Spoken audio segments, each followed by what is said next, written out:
Salam sehat, struktur normal, fungsi normal. Materi kali ini adalah penjelasan tentang pituitary gland atau kelenjar hipofisis dengan tema The Remote Chemical Control yang menunjukkan bahwa kelenjar hipofisis merupakan pengendali utama fungsi tubuh secara kimiawi. Pituitary disebut juga sebagai master gland, yang berarti kelenjar ini menghasilkan hormon untuk mengendalikan berbagai fungsi tubuh. Terbagi menjadi dua, yaitu anterior lobe dan posterior lobe, atau disebut juga sebagai anterior pituitary dan posterior pituitary, yang menghasilkan hormon-hormon spesifik.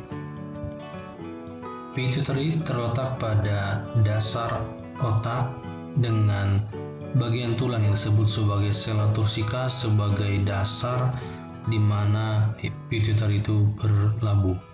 Pituitary merupakan lanjutan dari hipotalamus, oleh karenanya berada inferior terhadap hipotalamus dan di atasnya berbatasan langsung dengan optik kiasma. Sella tursika menjadi dasar dari hipofisis yang terbagi dua menjadi anterior pituitary dan posterior pituitary yang akan menghasilkan hormon-hormon spesifiknya. Tentu setelah menerima impuls atau rangsangan dari hipotalamus, kumpulan nuklei yang memiliki fungsi masing-masing menghasilkan releasing hormon yang akan mengendalikan atau menstimulasi baik anterior pituitary ataupun posterior pituitary. Hipofisis juga dialiri oleh vaskularisasi tertentu. Dari gambar ini bisa kita lihat adalah superior hypophyseal artery, sementara di bawah disebut juga sebagai inferior hypophyseal artery, tentu didampingi juga nanti dengan hypophyseal vein. Pada anterior hypophysis, hipotalamus akan memberikan rangsang lewat neuron yang pendek, lalu akan segera masuk ke dalam kapiler, dan dari kapiler dia akan masuk ke daerah anterior hypophysis. Berbeda dengan bagian posterior yang panjang neuronnya lebih panjang dibandingkan anterior, dan capillary pathway-nya lebih pendek dibanding dari anterior. Anterior pituitary akan menghasilkan follicle stimulating hormone dan luteinizing hormone yang akan berperan pada proses reproduksi, khususnya pada perkembangan sel telur dan juga pada siklus menstruasi. Kemudian thyroid stimulating hormone itu akan berperan pada releasing atau pembentukan dari thyroxine. Adrenocorticotropic hormone atau disebut juga disingkat dengan ACTH, ini yang akan menyebabkan adrenal gland untuk menghasilkan kortisol, dan melanocyte stimulating hormone yang akan menstimulasi sintesis dari pigmen-pigmen kulit. Begitu juga dengan growth hormone yang akan berperan pada proses pertumbuhan baik pada bayi maupun pada proses pubertas.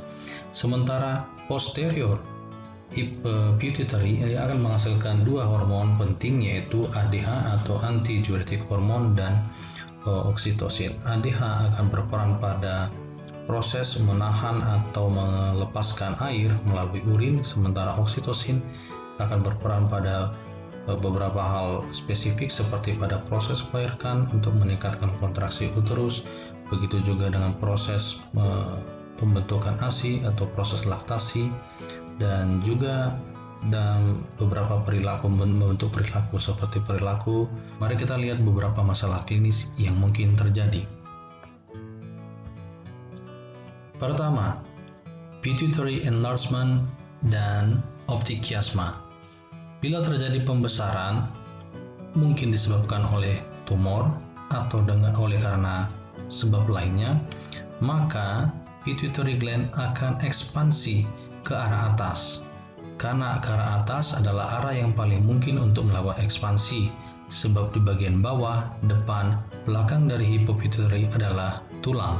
Oleh sebab itu, dia akan menyebabkan tekanan kepada optik kiasma yang persis berada di atasnya, yang akan menimbulkan masalah klinis, yaitu bitemporal hemianopia atau kehilangan penglihatan di sisi luar.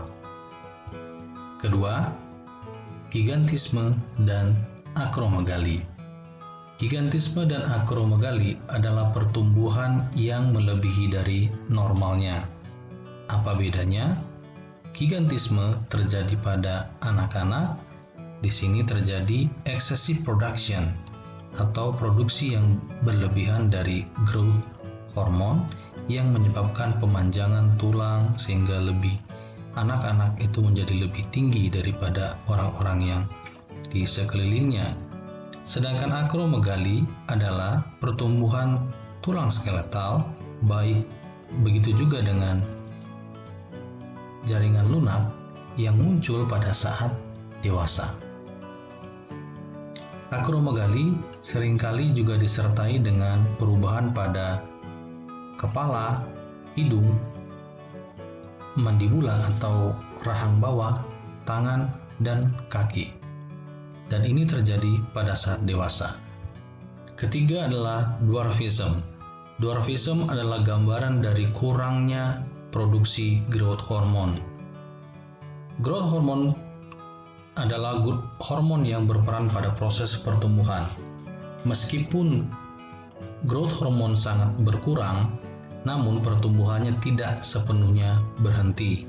Masih terjadi pertumbuhan, fungsi-fungsi organ lainnya masih dalam batas normal, begitu juga dengan intelektualnya. Yang keempat, diabetes insipidus. Diabetes insipidus merupakan sindrom yang disebabkan oleh adanya lesi di daerah supraoptik dan paraventricular nuclei di hipotalamus yang menyebabkan gagalnya sel-sel ini mensintesis hormon yang disebut antidiuretik hormon. Antidiuretik hormon berperan untuk menahan air atau mengurangi keluarnya air dalam tubuh kita dalam bentuk urin. Akibatnya, pasien yang mengalami kekurangan antidiuretik hormon akan memiliki atau mengeluarkan urin yang banyak, yang sering kita sebut dengan poliuria. Hasilnya, apabila seseorang mengeluarkan urin yang banyak, maka dia juga akan mengalami rasa haus yang berlebihan, sehingga dia minum lebih banyak lagi. Namun hal ini harus kita bedakan dengan diabetes mellitus karena poliuria pada diabetes mellitus disertai dengan glukosuria. Pertanyaan yang mendasar adalah, apakah Anda yakin kelenjar pituitari Anda dalam keadaan baik? Salam sehat, struktur normal, fungsi normal.